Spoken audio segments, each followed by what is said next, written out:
Hello students, I hope आपने मेरा पिछला वीडियो देख लिया होगा बेटा। It was regarding symmetry operations. अगर आपने अभी तक वो पिछला वीडियो नहीं देखा है तो पहले इस वीडियो को स्टार्ट करने से पहले वो पिछला वीडियो देखें, सिमेट्री ऑपरेशंस को समझें और फिर इस वीडियो को देखना स्टार्ट करें, क्योंकि आज का जो मेरा ये लेक्चर है इसके अंदर मैं सिमेट्री ऑपरेशंस का यूज करूंगा। मैंने लास्ट लेक्चर में बताया था कि ओवरऑल 4 तरीके के सिमेट्री ऑपरेशंस हैं, okay. And this is translational, जो सिर्फ लैटिसेस पर लगता है, और बाकी जो 3 बच गए थे, it was reflection and it was rotation and inversion, जिनको कलेक्टिवली हमने क्या कहा था बेटा, पॉइंट ग्रुप भी कहा था। ओके, तो पॉइंट ग्रुप अगर मैं बात करूं, ठीक है ना, मतलब जैसे सिमेट्री ऑपरेशन की डेफिनेशन थी कि which when applied on a crystal left the crystal as it was earlier. Similarly अगर मैं आज का लेक्चर स्टार्ट करने से पहले मैं आपसे पूछूं, कहूं कि भाई कोई मुझे कहे कि पॉइंट ग्रुप क्या होता है, ठीक है ना, अगर मुझसे ये कहा जाए कि पॉइंट ग्रुप क्या होता है, तो पॉइंट ग्रुप जो होगा, ठीक है ना, ये collection of, it is collection of symmetry operations,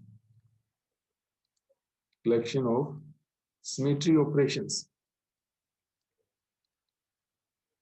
collection of symmetry operation which when applied on the lattices left the lattices unchanged, which when applied on lattices left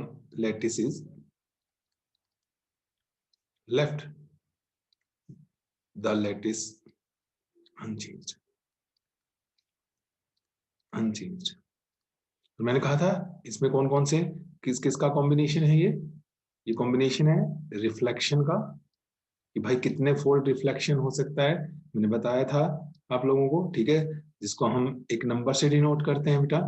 then sorry, reflection नहीं था ये, sorry, I am really sorry, इसको हमने M से denote किया, mirror, M से mirror, M से reflection, and it was rotation, जिसको हमने किसी नंबर से डिनोट किया था, एक नंबर से करते हैं, और एक यहाँ पर क्या करते थे हम, एक मैंने क्या कहा था बेटा, इट इज इन्वर्जन, ठीक है, कि एक पॉइंट हमने लिया, इसके रेस्पेक्ट में मान लीजिए कोई एक पॉइंट पी है और डिस्टेंस पे, तो बिल्कुल इसके अपोजिट मैंने बताया था एक और पॉइंट होना चाहिए, ठीक है, तो ये हम कहेंगे कि ये इन्वर्जन को सेटिस्फाई कर रहा है। तो इसको कलेक्टिवली कैसे लिखते हैं इस पॉइंट ग्रुप को, अगर लिखना मान लो किसी के अंदर एन फोल्ड रोटेशन है, इन्वर्जन है तो ऊपर बार लगाते हैं, और मिरर सिमेट्री एक है या मिरर सिमेट्री 2 एक्सिस के अबाउट है, ओके, तो ये हम इस तरीके से लिखते हैं। मैंने कहा था ये जो नंबर होता है ये रोटेशन सिमेट्री का, अगर इन्वर्जन भी है तो ऊपर बार लगा देंगे, और साथ में क्या होगा बेटा, मिरर सिमेट्रीज की बात करेंगे। सो ये मेरे पास जो बन गया बेटा, ये क्या बन गया, आपका एक पॉइंट ग्रुप बन गया, ठीक है।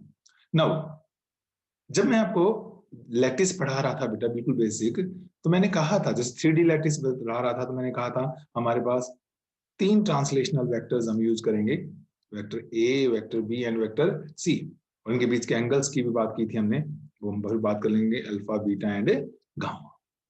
अब depending upon the values of these lattices and these angles, okay, Brevis ने क्या किया बेटा, Brevis classified the different lattices in different groups, okay, किस किस बिहाफ पे, कि ए और बी की क्या वैल्यू है, बी और सी की क्या वैल्यू है, अल्फा और बीटा का क्या रिलेशन है, बीटा और गामा का क्या रिलेशन है, या क्या वैल्यू हो सकती है इनकी, 90 हो सकती है, 90 से कम, 90 से ज्यादा।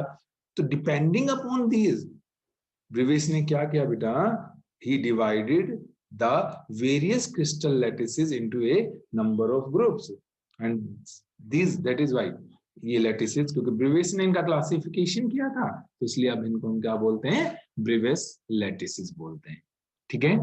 तो आज का जो हमारा लेक्चर रहेगा, हम ब्रेविस lattices 2 डायमेंशंस में पढ़ेंगे, नेक्स्ट लेक्चर में हम ब्रेविस lattices इन 3D पढ़ेंगे, ठीक है। तो let us start with the Brevis lattices in 2 dimension. We will start with the previous lattices in 2 dimensions. This is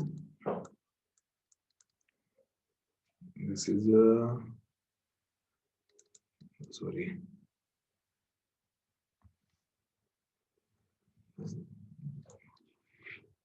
ब्रीवियस lattices in 2 dimensions. Brievius lattices in 2 dimensions. देखो बेटा, actually जब 2 dimensions की बात कर रहे हो तो आपको कितने ट्रांसलेशनल वेक्टर चाहिए? 2 ही ट्रांसलेशनल वेक्टर से काम चल जाएगा। Let us suppose A and B क्या है बेटा? हमारे क्रिस्टल ट्रांसलेशनल वेक्टर्स है, मैंने बताया था। These are crystal translational vectors, मतलब they helps us to move us from one point to another point. And let us suppose angle भी एक ही चलेगा फिर तो, and phi is angle between them. Angle between them.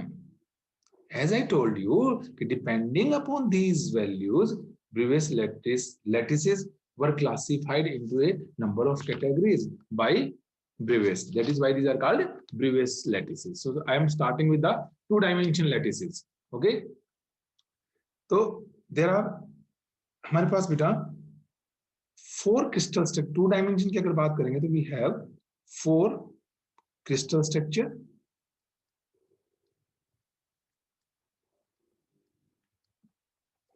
with 5, one by one मैं explain करूंगा अब आप लोगों को, with 5 Bravais lattices. Okay, so this will be the 5 lattices. एक एक उठाएंगे हम। 4 crystal structure है हमारे पास और उनके अंदर 5 lattices होंगी। स्टार्ट करते हैं बेटा, फर्स्ट से स्टार्ट करें। पहला जो मेरा क्रिस्टल स्ट्रक्चर ले रहा हूं मैं, this is first crystal structure जो ले रहा हूं मैं, इट इज ओब्लिक।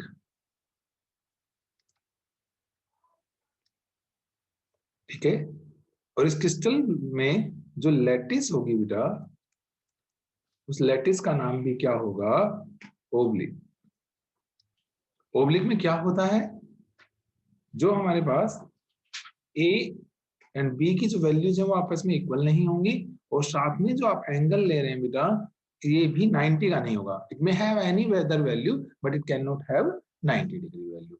ओके, ये 2 बातें हैं। जैसे मान लीजिए मैं ये कह रहा हूं आपको, एक ये है मेरे पास, एक ये हो गया और एक ये पॉइंट है मेरे पास। ठीक है, ये मेरे पास क्या हो गया? आपका ए हो गया बेटा, ये मेरे पास क्या हो गया? सॉरी,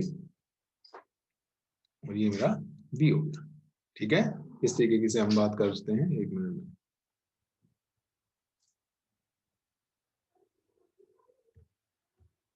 हाँ, तो हम कह रहे थे ये ए था बेटा, और अब ये ए से ये बी हो गया, और ये एंगल क्या हो गया? फाई। आप देख पा रहे हैं? तो ना तो ये 90 है, ना ही ए और बी है। तो ये इस तरीके की जब बनेगी तो क्या कहलाएगी आपकी बेटा? लैटिस कैसी कहलाएगी? ओब्लिक लैटिस कहलाएगी। और इसके अंदर हमारा जो यूनिट सेल बनेगा बेटा, वो यूनिट सेल जो होगा, इट विल बी पैरेललोग्राम।